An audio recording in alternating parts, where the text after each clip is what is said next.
Take, say, Italy today or Germany today. I mean, the differences among the things that we call German are enormous, so enormous as to lead to non-mutual intelligibility. You have to learn the national language when you go to school. It's a different language than the one you spoke at home. What happens is that between generations, there are usually small changes having to do with other influences from the outside and so on. And these things are cumulative. Sometimes they lead to pretty dramatic changes. It's like, it's like predicting the weather. There's just too many things going on. Human life is a pretty complicated affair. The closer I get to the border between France and Germany, the closer the languages become. Yeah, well, in particular, if you go from, say, Paris to Rome, as you go toward the Italian border, it starts to sound more like Italian, and at some point it becomes Italian. By now, there's enough national unity and so on, so you can really find a border. But if you go back a little ways, there was no border.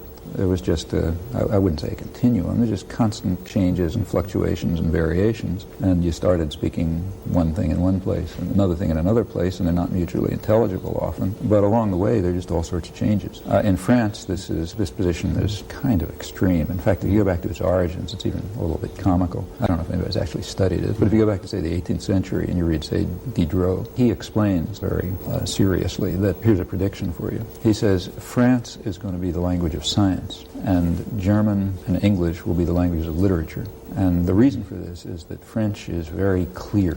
In France, the words follow the order of the thoughts, whereas if you listen to German and English, the words don't quite follow the words of the thought. So French is good for telling the truth because of its, what later came to be called its Gallic lucidity and clarity, whereas German and English, maybe Italian, they're good languages for telling fantasies and falsehoods, so they'll be the languages of literature. Now, you can, it's a sort of naive point of view, but you can see what was going on in his head. I mean, for him, the words in French follow the order of thoughts. When you hear German, it seems all confused. And I suspect that the mythology of the purity and lucidity and clarity of French goes back to ideas of that kind. After all, French culture had a certain dominance and appeal for a long time, so these attitudes get established. And some of them may have prestige associated with them. For example, some of them may be the speech of a conquering group or a wealthy group or a priestly caste or one thing or another, and we may decide, okay, those are the good ones and some other one is the bad one. But if social and political relations reversed, we'd make the opposite conclusions. But that raises an interesting question. Why does language have rules? Why were we taught these rules in grade school? Why is bad grammar bad grammar?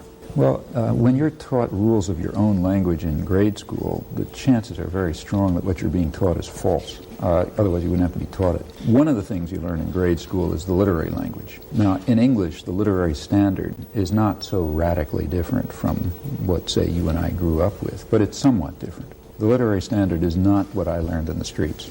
It's not very different, but it's a little different. And when I went to school, I was taught the literary standard. Now, the literary standard has some principles associated with it, some of which are those of a real language, some of which are completely artificial. They were made up by people who had crazy ideas about language. The reason you have to teach them is because they are not the person's language. Your actual language, nobody teaches you. You don't learn it any more than you learn to see. Now, the fact is that the system that grows in the brain is sometimes different from a system which is regarded, for whatever reason, as necessary or appropriate or approved or something, some prestige dialect. And it may be different from what grew in your brain. It typically is. So what we call good English is a system which is partly artificial, I should say, which is taught to people because it was legislated to be good English. And you ask the question, why do you have to teach people? Well, you have to teach them because it's artificial. It's not their language.